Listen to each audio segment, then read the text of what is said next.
At a high-end car dealership in Manhattan, New York, two teenage boys walk in, captivated by a $3.5 million supercar. But their enthusiasm is met with cold stares, subtle jeers, and staff who dismiss them, certain they're out of place. The next morning, two sleek hypercars pull into the showroom lot, and those same boys step out, followed by their father, calm, commanding, and ready to deliver a lesson the staff won't forget. Before we jump into this story, let us know where you're tuning in from. We'd love to hear your thoughts in the comments. The showroom sparkled like a glass cathedral under the morning light. Floor-to-ceiling windows and polished concrete floors reflected a world only a select few could step into. Inside Hudson Elite Motors, the air carried the scent of new leather, polished metal, and artisanal coffee, an orchestrated elegance where silence was status, and conversations were reserved for those with deep pockets. The sales floor buzzed softly with hushed voices and the faint tap of designer loafers. A couple in tailored coats inspected the latest Vantage X1, a supercar gleaming in midnight blue, its price tag discreetly displayed, $3,500,000. No one noticed the two boys at first. They arrived on skateboards, the wheels scuffed from city streets. The faint hum of their boards barely disturbed the air as they stopped outside the dealership. Ethan Carter, 17, lanky but confident, held the glass door open for his younger brother, Miles, 15, whose eyes lit up as the doors slid open with a soft whoosh. They wore jeans, hoodies, and sneakers worn from urban adventures. No jewelry, no designer labels, just youth, curiosity, and the kind of awe that comes before life teaches you to hide your dreams. The moment they stepped inside, eyes flicked their way, not with welcome, but with quiet judgment. A receptionist's gaze locked on the Vantage X1, positioned like a sculpture in the center of the floor. Ethan pointed at it, voice low with excitement. "That's it," he said. "The one from the video I showed you." Miles nodded, eyes wide. They approached cautiously, not touching, just marveling, as if standing before a vision they hadn't been told they could claim. Then came a voice, sharp, cool, laced with condescension. "Can I assist you?" The boys turned. A man in a tailored gray suit stood nearby, hands clasped, cufflinks glinting. Derek Vance, top salesman at Hudson for 5 years. "We're just curious about this model," Ethan said carefully, nodding toward the car. "Does it really hit 0 to 60 in under 2.8 seconds? Derek raised an eyebrow, his gaze sliding from Ethan's face to his sneakers, then to his faded hoodie. His lips curled into a barely concealed smirk.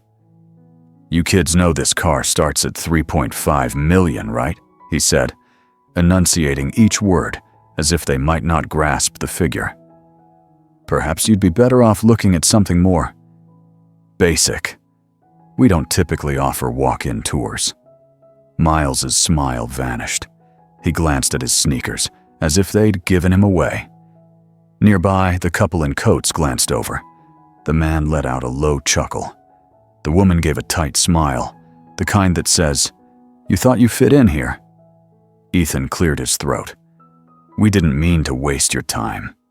Derek snorted softly. "Oh, I'm sure you didn't. But let's not waste yours either. These cars aren't for window shoppers." His tone lingered on window shoppers, deliberate and heavy with implication. And just like that, the showroom resumed its rhythm. People returned to their business, as if the boys were a fleeting distraction. But for Ethan and Miles, the moment had shifted everything. Ethan nodded stiffly. "Got it. Sorry to bother you." He turned to leave, Miles trailing behind. Their footsteps echoed faintly on the polished floor. The glass doors opened with the same soft whoosh, but now it felt like a rejection. They were halfway down the steps when a voice called out. "Hold on!" They paused. A woman stepped out from behind a sleek desk. She wore a navy blazer and white blouse, her hair in a tidy ponytail. Her badge read, Sophia Grant. Her expression wasn't patronizing or wary, just steady. "Got a minute?" she asked. The boys exchanged looks. Ethan hesitated. Then they leaned their skateboards against the wall and stepped back inside. "I overheard you asking about the Vantage X1, Sophia said warmly. "It's a remarkable machine. Let me walk you through it." Her voice was professional, but beneath it was something rare in this place. Genuine care. She leaned down slightly, explained the specs, and opened the car's door. "Want to sit inside?" she asked. Miles's eyes widened. "For real?" She smiled. "For real." They took turns sitting quietly, respectfully. No photos, no fuss, just the quiet reverence of loving something you don't yet own, but believe you might one day. When they stepped out, Sophia handed Ethan her card. "If you have more questions, call me directly. You're always welcome here." Ethan took it like it was a treasure. They left with their heads a bit higher. Inside, Derek muttered to a colleague, "Wasting her time." Sophia heard but didn't react. Something about those boys stayed with her. Their thoughtful questions, their resilience despite dismissal, the way they reminded her of her younger self. In the back of the showroom, amid the polish and prestige, something significant had occurred. Something no one else grasped. Not yet. The ride home was quiet. Ethan and Miles skated side by side, their boards gliding through the late afternoon breeze, wheels humming against the smooth pavement of the Upper West Side, where brownstones stood like silent sentinels and electric cars purred past manicured parks. But neither boy noticed the scenery. A weight heavier than their backpacks pressed on them now. They reached a gated townhouse and slowed to a stop. The gate scanned Ethan's key fob and slid open silently. The home beyond didn't scream wealth. It radiated it, understated and assured. They rolled up the stone path, boards clicking lightly on the pavement. The house was striking. "He's probably in the office," Ethan murmured. Miles nodded. They passed a modern staircase and a wall of abstract art, all originals, until they reached a hallway where jazz once filled the air. Today, the office was silent. Their father sat at a sleek desk, facing a laptop, hands resting calmly. A glass of untouched bourbon sat on a coaster. He wasn't a man you interrupted, not out of fear, but because his presence demanded respect. Dr. Julian Carter, 48, didn't look up as they entered. He didn't need to. "Back so soon?" he asked, voice smooth, almost too calm. The boys hesitated. Ethan closed the door gently, the click louder than it should have been. "Yeah," Miles said. "We didn't stay long." Their father leaned back slightly, eyes meeting theirs. He studied them, not with suspicion or judgment, just focus. "Everything okay?" Ethan opened his mouth, then paused. The instinct was to say yes, to move on. But something in his father's steady gaze pulled out the truth. "No," he said softly. "Not really." Julian gestured to 2 leather chairs by a minimalist bookshelf. "Sit." They dropped their backpacks and sank into the seats. The room was quiet except for the faint hum of a smart speaker playing soft jazz. Julian didn't speak immediately. He swirled the bourbon, set it down untouched, and turned his chair toward them. "Tell me what happened." The story came haltingly. Ethan started, his words cautious, as if they might break if mishandled. "We went to Hudson Elite, the high-end car place. We weren't messing around. We just wanted to see the Vantage X1 up close. We were polite, didn't touch anything, just looked." Julian nodded slowly. "And then?" Miles leaned forward, hands clasped tightly. "One of the guys there, he looked at us like we didn't belong. He laughed, said the car was $3.5 million, told us we were in the wrong spot. Other people laughed too. I didn't even know they were paying attention until they smirked at us like we were a joke." He paused, jaw tight. "It sucked. The air grew heavy, not with anger, but with something deeper. Ethan stared at his hands. But then this woman, Sophia, stepped in after the others brushed us off. She talked to us, explained the car, let us sit in it, gave me her card. Julian leaned back, the leather chair creaking faintly. His face remained steady, but a subtle stillness suggested everything inside him had sharpened. "Did she know who you were?" he asked quietly. Ethan shook his head. "No, we didn't give our last name," Julian murmured, almost to himself. Then came an unexpected question, calm but pointed. "Why do you think they treated you that way?" Miles spoke first. "Because of our clothes," Ethan added. "Because of how we looked." Julian didn't nod or dispute it. He stood, walked to the floor-to-ceiling window, and gazed out at the city. "People often mistake appearance for worth," he said finally. "That reveals more about them than it ever does about you." The boys stayed silent. He turned back. "You did nothing wrong. You didn't lash out. You didn't back down. You told me the truth. That's all I ask. No lecture, no outburst, just clarity." The sun was nearly gone when they stood to leave the office. At the door, Ethan paused. "You're not pissed?" Julian glanced up from his glass. "At who?" Ethan shrugged. "The salesman, the people who laughed." Julian took a slow breath. "I don't waste energy on people who show me who they are. I note it, and when the time's right, I act." He raised his glass slightly, signaling the end of the talk. The boys left quietly, but as the door closed, Miles looked at Ethan. "Think he's gonna do something?" Ethan gave a small smile. "You don't know Dad by now?" The house settled into silence. Upstairs, the boys were in their rooms, one sketching car designs, the other browsing tech specs on a beat-up laptop. Downstairs, in the office lit by a single desk lamp, Dr. Julian Carter sat alone, fingers steepled, motionless. The untouched bourbon sat nearby, but his focus was elsewhere. His laptop screen glowed softly, revealing not anger, but calculated intent. He opened a secure contact list and selected a name marked only as R, a direct line, no intermediaries. The phone rang once. "Ramirez," a crisp voice answered. Julian didn't pause. "I need both units prepped and delivered.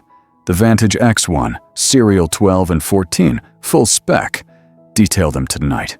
Ceramic coat, no delays." A brief silence.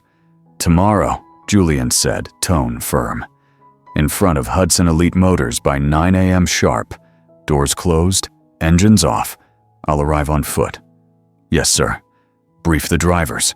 They wait with the cars until I leave. No movement until then. This isn't about the cars. It's about presence, timing." Ramirez paused. "Understood. Keep the branding subtle?" Julian's lips twitched slightly. "No need for logos to say who we are. Let the moment speak." He ended the call. Outside the office window, the city lights flickered. The world was still, but something had shifted. Not out of spite or revenge, but because his sons had been judged by a man who valued them by their clothes and appearance, and because someone else, unaware of their identity, chose to see them as people. Julian stood, stretched, and walked to a sleek safe by the window.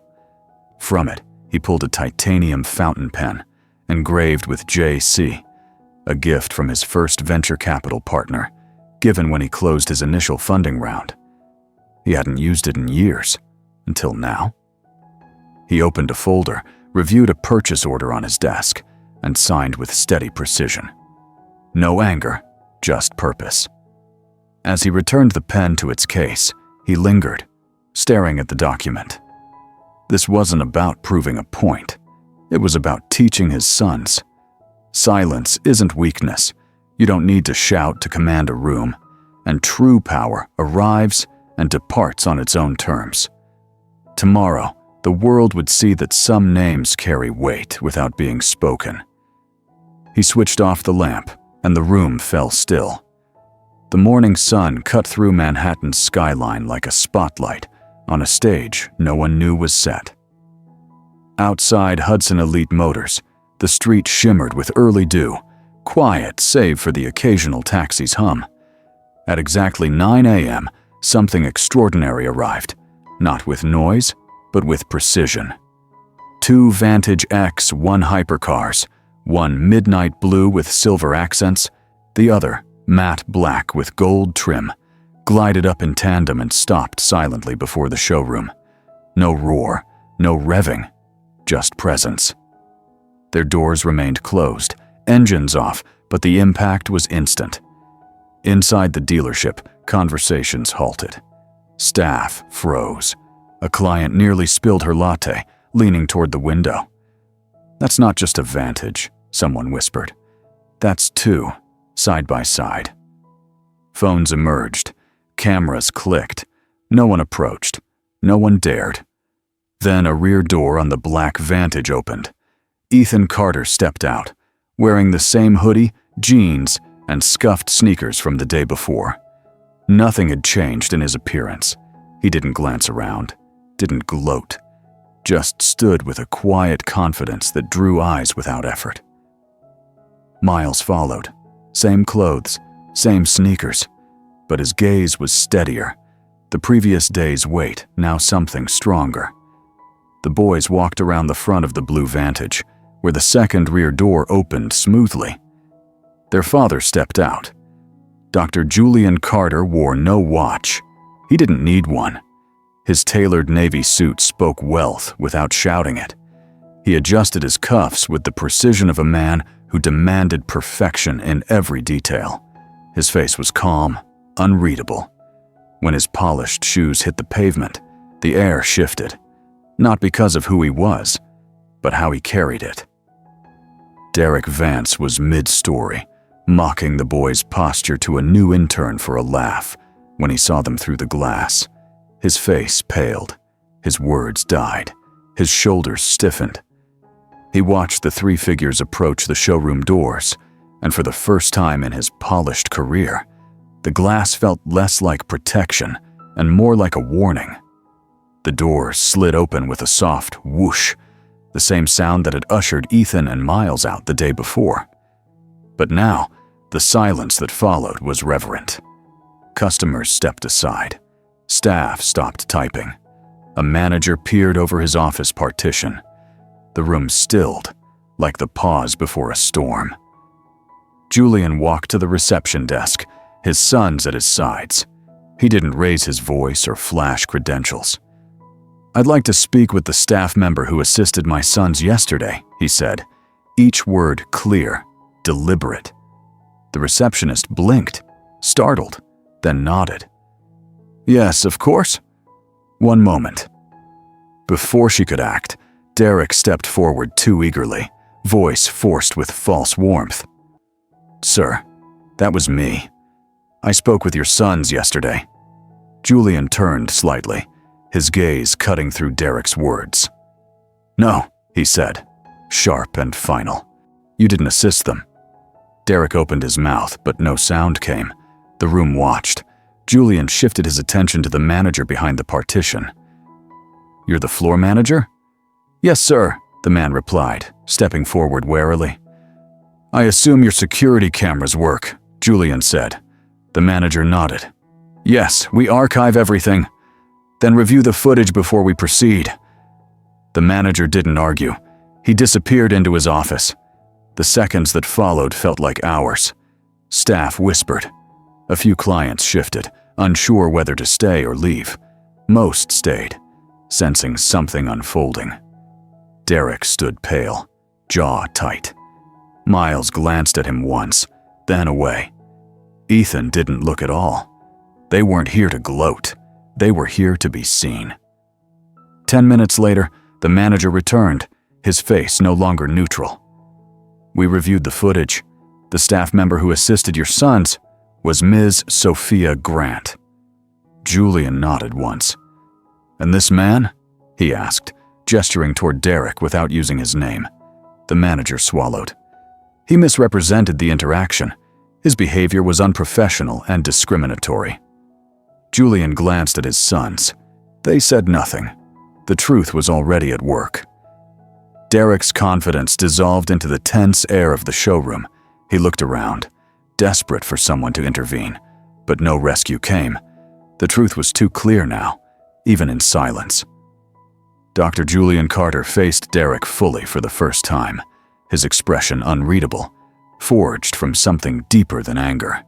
His voice was low, each word striking with precision. "You judged my sons the moment they walked in, not for who they were, but for their clothes, their appearance. You didn't ask questions. You didn't offer help. You laughed." Derek's lips trembled, a defense failing to form. "You didn't just fail as a salesman," Julian continued, tone steady but lethal. "You failed as a person." The words landed heavily, silencing the room. No one moved. The intern who'd laughed the day before stood frozen, his smirk gone. Even the barista by the coffee station paused mid-pour. The manager cleared his throat, stepping forward with a tablet. "Effective immediately," he said, voice tight with unease. "Derek Vance is terminated from Hudson Elite Motors. Security will escort you out." A few gasps broke the tension. Derek didn't protest. He lowered his gaze, took a slow breath, and turned. His walk to the exit was silent but crushing. As he passed Ethan and Miles, he couldn't meet their eyes. The boys he'd dismissed less than 24 hours ago now stood with quiet dignity, unchanged in appearance, but transformed in presence. He left through the same glass doors that had once pushed them out, carrying nothing. Julian didn't watch him leave. He didn't need to. His gaze shifted to the manager. "Now," he said calmly, "bring me Miss Grant." The room's focus shifted, not on wealth or status, but on choices, on who saw and who looked away. The glass doors opened again, and Sophia Grant stepped onto the showroom floor, unaware of the shift. Dressed as she was the day before, she carried only her tablet and the quiet professionalism that set her apart. Seeing Ethan and Miles, her face warmed with concern. "Is everything okay?" she asked softly. Julian stepped forward with a calm, genuine smile. "More than okay," he said. "You treated my sons with respect when no one else did. You listened. You saw them. That matters." Sophia blinked, surprised. "They were polite, curious. It was no trouble." Julian nodded, then turned toward the Vantage X1. "They like that one," he said. "Every feature they mentioned." Sophia hesitated. "Sir, that's over 3.5 million.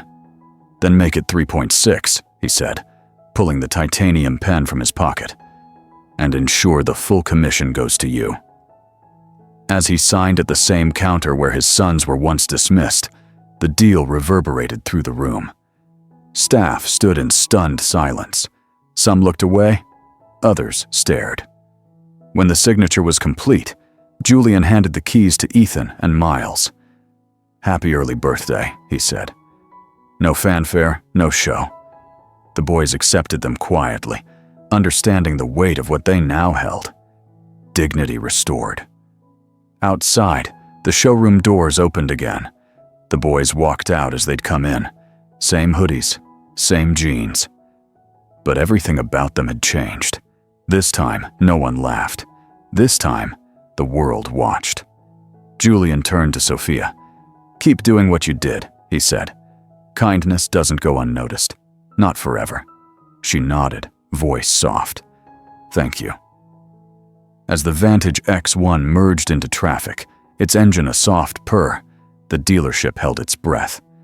Hours later, a quiet chime sounded from the manager's office. Sophia returned to her desk to find a sealed envelope. Inside, a promotion.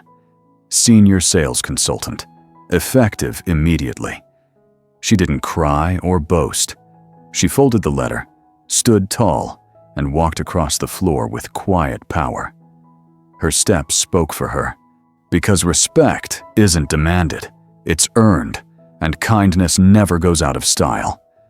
Join us to share meaningful stories by hitting the like and subscribe buttons.